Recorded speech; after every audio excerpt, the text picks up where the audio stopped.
채권하는 사람 고부장입니다. 오늘은 제가 여러분께 우리나라의 대표적인 글쓰는 교수님이죠. 정민 교수가 쓴 미쳐야 미친다를 소개해 드리려고 합니다. 미쳐야 미친다는 한자로 쓰면은 불광불급입니다. 미치지 않으면 미칠 수 없다, 다다를 수 없다. 뭐 이런 내용이 되겠습니다. 이 세상에 미치지 않고 이룰 수 있는 큰 일이란 없다. 큰 일을 하려면 거기에 몰입해야 된다. 학문도 예술도 사랑도 나를 완전히 있는 몰입 속에서만 성취를 이룰 수 있다. 이렇게 얘기하는 것이죠. 한 시대를 열광케 하는 성취 속에는 스스로도 어쩌지 못하는 광기와 열정이 있다. 이렇게 얘기하고 있습니다. 이 정민 교수는 주로 우리나라의 역사 속에서 이런저런 얘기들을 끄집어내서 책을 쓰고 있는 사람입니다. 이 책에서는 주로 조선시대 지식인들, 이들의 내면을 사로잡았던 열정과 광기를 소개하고 있습니다. 허균, 홍대용, 박지원, 이덕무, 박재가, 정약용. 지금의 시각에서 평가하자면은 그 시대의 최고의 지식인들, 지성인들이었다. 이렇게 평가하고 있습니다. 그런데 이들이 당대에서는 죄인으로 또는 역적으로, 그리고 사회에서 제대로 된 사람으로 평가받지 못하던 서얼 또는 기생, 화각, 이런 마이너 그룹에 속해져 있던 사람들인데, 현재의 시각에서 이들을 다시 끄집어내서 이들의 정신을 복원시키고 이들의 생각을 복원시키면서 당시 조선을 대표했던 그런 지식인들이 다시 새롭게 해석되고 있는 사람들입니다. 정민은 이렇게 얘기하고 있습니다. 1700년대는 광기로 가득 찬 불광불급의 시대였다. 처음 소개하는 사람이 김영이라는 사람입니다. 거의 못 들어보셨을 겁니다. 김영은 인천 사람으로 신분이 아주 미천했습니다. 게다가 용모도 꾀재재하고 말도 어눌해서 잘 알아듣지도 못할 지경이었습니다. 그런데 산수, 요즘 말로 하면 수학이지요. 천문학이기도 합니다. 아주 독보적인 경지였다고 합니다. 그런데 이 사람이 어디서 배웠을까요? 스스로 혼자 독학해서 배웠습니다. 당대에서는 겨룰 수 있는 사람이 없을 정도로 높은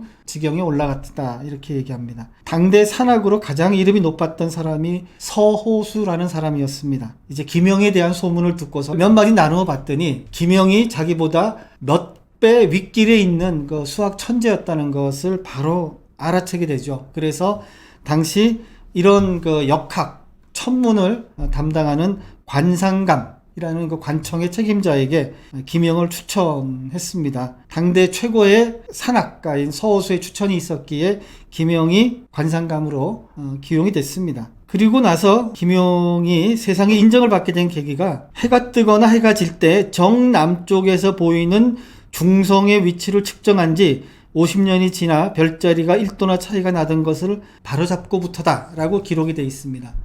중성이 뭔가를 이렇게 쭉 뒤져봤는데, 현재 천문학에서 중성의 별자리가 뭔지 확인을 미처 못했습니다. 북쪽이었으면 아마도 북극성이나 북두칠성이었을 건데, 거기에 남쪽에 있는 별이 중성이라고 되어 있는데, 이 중성이 현재 어떤 별자리인지는 좀 찾아내지는 못했습니다. 혹시 이 영상을 보시는 분이 있으시면 메모로 좀 달아주세요. 관상도감이 김영을 불러서 새로운 적도 경위의와 해시계를 만들게 해서 좀 제대로 측정을 하게 했습니다. 그런데 그 전까지 이 관상감이라는 것은 상당히 전문직이었기 때문에 과거 시험을 거치지 않고 특채로 발탁된 전례가 없었답니다. 그래서 관상감의 관리들이 너나 없이 반대했습니다. 특혜 아니냐 라는 것인데, 당시 임금이었던 정조가 이들의 반대를 모두 물리치고, 이 사람은 그 과거 시험 보지 않아도 돼, 실력이 워낙에 뛰어나니까 그냥 관상감으로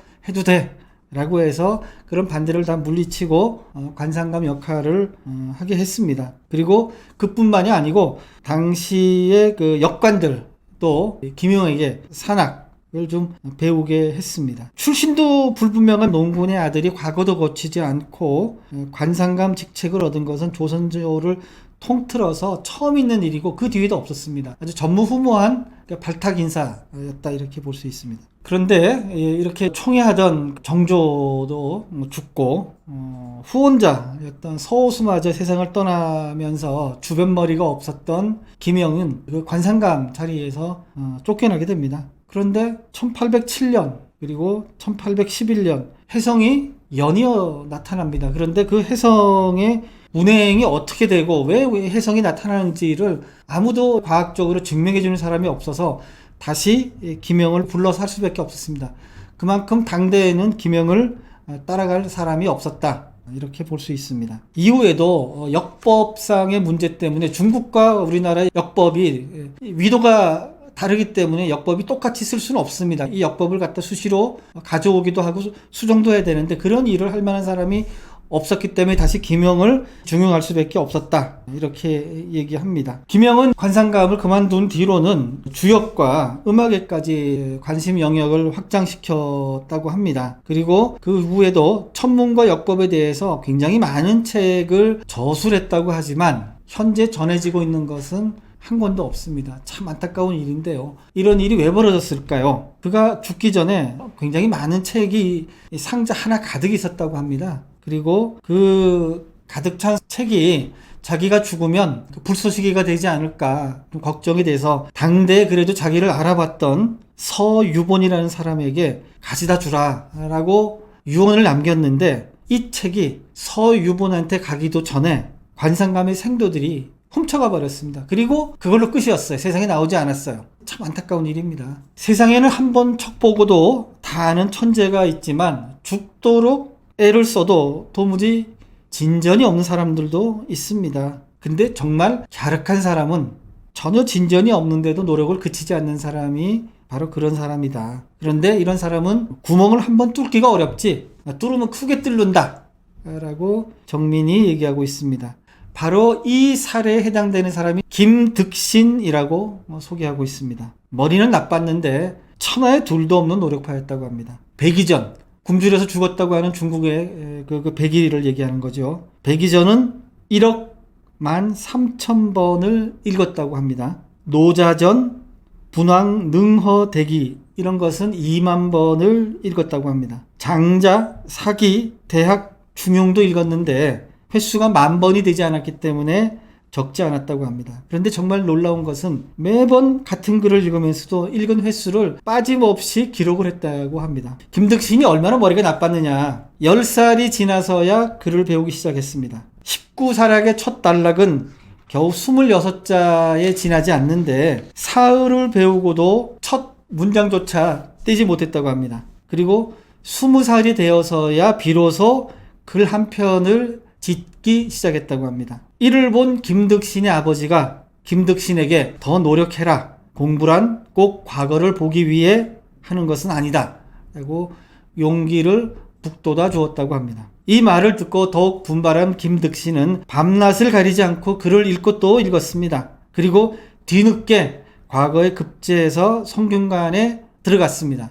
성균관에 들어간 뒤에도 길을 걸을 때나 앉아 있을 때나 남들과 이야기할 때조차도 옛 글을 읽고 외웠다고 합니다. 이때 수가 1억은 지금의 10만이니까 읽은 백이전 횟수는 11만 3,000번입니다. 김득신은 머리가 나빠서 외워도 금세 잊어버렸지만 삶의 자리는 언제나 반듯했습니다. 직위인 박장원과 몇 년 전에 방문하기로 한 날짜에 비바람이 크게 불고 날이 늦어서 약속을 지키기 어려웠답니다. 그런데도 김득신은 잊지 않고 박장원의 집을 방문했다고 합니다. 춘추시대에 미생이라는 사람이 자기 애인을 다리 밑에서 보자 라는 약속을 했고 바로 그 시간에 다리 밑으로 갔는데 마침 그때 큰 비가 내려서 점점점 물이 차올랐습니다. 그럼에도 불구하고 미생이라는 사람은 약속을 지키기 위해서 다리 밑에 있다가 익사했다는 우화가 있죠. 이 김득신을 보면 마치 미생지신을 보는 것 같습니다. 무직함, 그러나 신의를 지키는 그런 사람으로 보입니다. 또 친구 집에서 책을 읽는데 마침 그 집의 종이 빛 대신에 남의 집 솥을 들고 오는 것을 보고는 그 집을 박차고 나왔다고 합니다. 이런 종이 있는 친구하고는 내가 친구 삼을 수 없다 이러면서 이제 나왔다는 거죠. 정민은 김득신의 일화를 소개하면서 부족한 사람은 있어도 부족한 재능은 없다. 부족해도 끊임없이 노력하면 어느 순간 길이 열린다. 어려운 책을 몇 번 읽고 술술 외우던 천재들의 글은 지금 하나도 전해지지 않지만 김득신의 글은 지금도 전해지고 있지 않느냐라고 얘기하고 있습니다. 정민이 소개하는 세 번째 사람은 이덕무입니다. 이덕무는 서얼이었습니다. 조선시대의 서얼은 그가 아무리 재주가 많고 뛰어나도 이 사람이 올라갈 수 있는 직급은 한계가 져 있던 아주 엄격한 신문제 사회에서 서얼이 갈 수 있는 것은 딱 정해져 있었던 거죠. 책을 아무리 많이 읽어도 쓰일 데가 없었습니다. 살아갈 방도가 없지는 않았지만 이덕무는 처절한 가난과 숙명의 굴레를 천명으로 알고 살았습니다. 이덕무가 굶다가 마침내 아끼고 손때 묻었던 맹자라는 책을 팔아서 배불리 먹습니다. 그리고 같은 처지에 유독공을 찾아가서 에이 맹자를 팔아서 배불리 밥 먹었네. 그러니까 유독공도 가지고 있던 좌시전이라는 책을 팔아서 술을 같이 받아서 마셨습니다.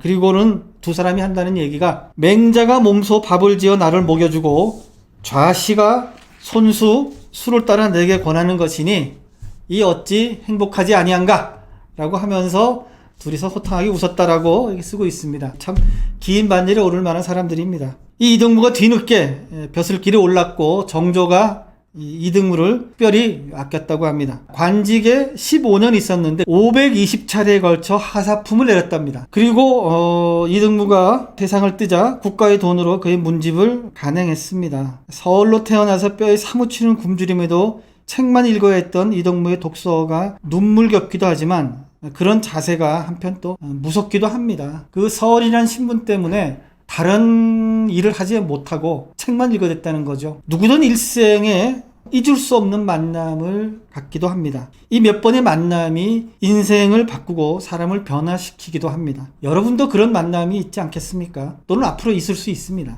그런 만남 이후로는 더 이상 예전에 나일 수 없습니다. 그런데 어떤 사람들은 그런 만남을 가지고도 길 가던 사람 옷깃을 스친 양 그냥 지나쳐버리기도 합니다. 그 만남이 그런 의미가 있다라고 의미를 되새기기 전에는 그냥 흘러가는 만남인 거죠. 소중한 인연을 놓쳐버릴 수 있다는 얘기입니다. 한 번의 만남으로 삶 자체가 업그레이드된 사람을 떠올리자면 다산 정약용을 만난 강진의 제자 황상이 떠오릅니다. 정민이 소개하는 네 번째 사람이 바로 황상입니다. 황상은 15살 때 정약용을 만납니다. 서울에서 온 훌륭한 선생님이 아이를 가르친다는 이야기를 듣고 용기를 내어 찾아갑니다.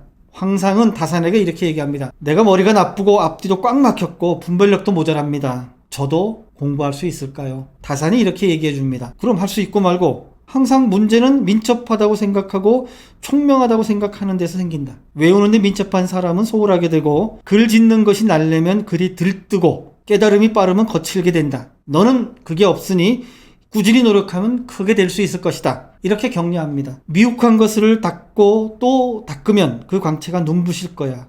그러자면 첫째도 둘째도 셋째도 부지런해야 한다. 평생 부지런함을 잊지 않도록 해라. 황상은 이 가르침을 평생 잊지 않았습니다. 황상은 임술기에서 스승의 말을 듣고 61년 동안 독서를 폐하고 쟁기를 잡을 때까지 마음에 늘 품고 있었다라고 쓰고 있습니다. 홍대용은 신통한 벼슬은 하지 않았지만 음악에 탁월한 재능이 있었습니다. 중국 사신길에 북경 성당에서 처음 파이프 오르간 연주를 들었습니다. 그리고 딱 한 번 듣고 그 자리에서 그 곡을 그대로 연주해낼 정도였습니다. 아마 요즘 말로 하면 절대음감이라는 것을 이 홍대용이 가지고 있지 않았을까. 음악 천재였던 것이죠. 서양 악기인 양금을 우리나라에서 처음 연주한 것도 홍대용이었습니다. 남산 아래 있던 홍대용의 집에서는 자주 음악회가 열렸습니다. 검은고, 가야금, 퉁소, 양금 등 다양한 악기가 어우러지고 생황 반주의 노래가 곁들여지곤 했습니다.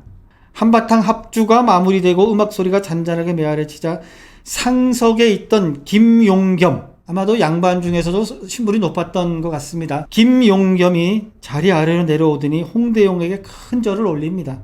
깜짝 놀라서 홍대용이 자리를 피하자 김용겸이 이렇게 얘기합니다. 내게 천상의 음악을 선사했는데 이 늙은이의 절 한 번이 무에 그리 아깝단 말인가. 내가 오늘 큰 복을 누렸네. 라고 감사를 보냅니다. 이 홍대용이 중국 사신길에서 만난 선비 엄성이라는 중국 선비가 있습니다. 이 엄성과는 평생을 두고 아름다운 우정을 나누었다고 합니다.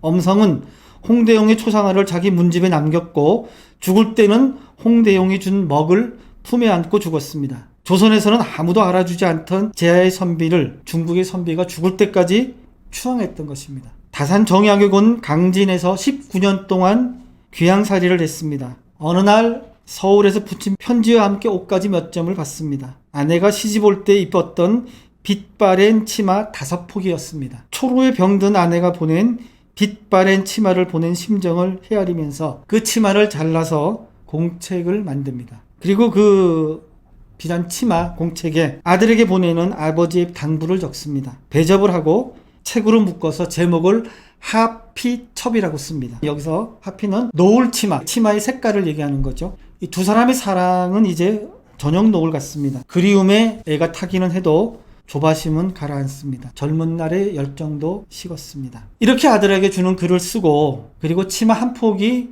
남습니다. 그 한 폭에 시집간 딸에게 주는 한시와 그림을 그려보냅니다. 어머니가 시집 올 때 입었던 치마에 아버지가 글을 써서 보내주니 이를 받은 자식들이 가슴이 정말 뭉클했을 것입니다.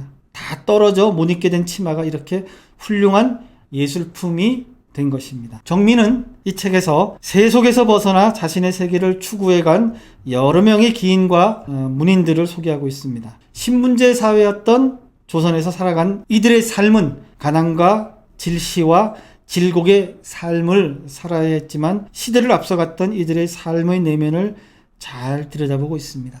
정민이 원래 글을 좀 맛깔나게 씁니다. 혹 빠져서 읽을 수 있습니다. 미쳐야 미친다. 불광불급. 이 책에 주는 별점이 3입니다.